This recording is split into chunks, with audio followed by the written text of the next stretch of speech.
Joan is 82 years old. She lives alone, although her daughter Margaret lives about 25 minutes away. She enjoys her independence, and she's been managing very well. Joan has several medical conditions, which necessitate her taking medication twice a day, in the morning at 7 a.m. and at 5 p.m. There are rather a lot of pills to take, but with the help from Margaret, who divides them up into little boxes every week, it works quite well, although there are a few battles between the pair of them about how this should be done. After all, Joan feels she has always coped with taking her own pills. She doesn't really need any help. Well, not up to now.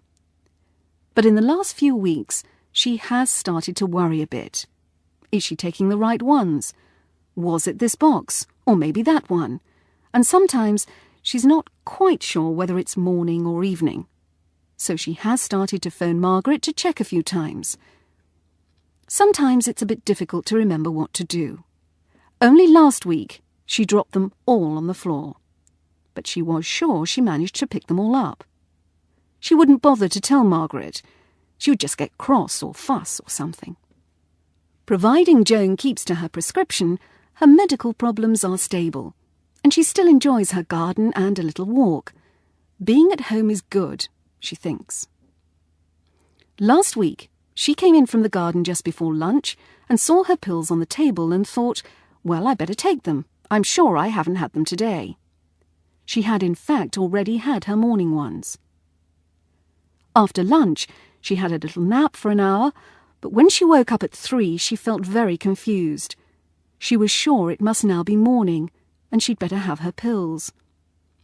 At 4 o'clock, Joan didn't feel very well, so she thought she would take one of her yellow pills, which she knew would make her feel better.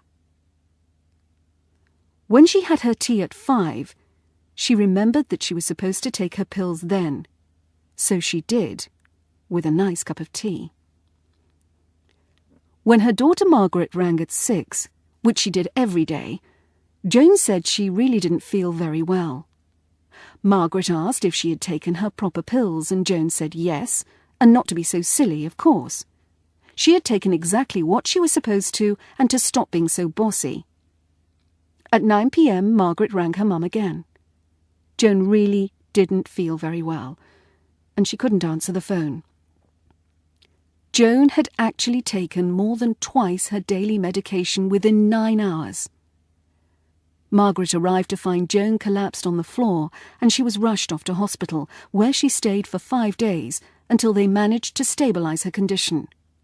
Margaret, the hospital staff, and local social services got together. Everyone still felt that Joan was happy living at home, and that she could cope, providing that she stayed on her medication. Fortunately, the hospital discharge unit had heard of the Pivotal automatic pill dispenser, and suggested to Margaret and Joan that they should try and use one.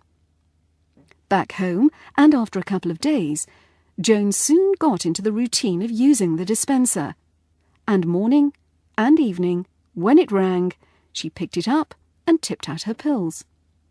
No more worrying about Mum taking the wrong pills, or too many, or not enough, says Margaret.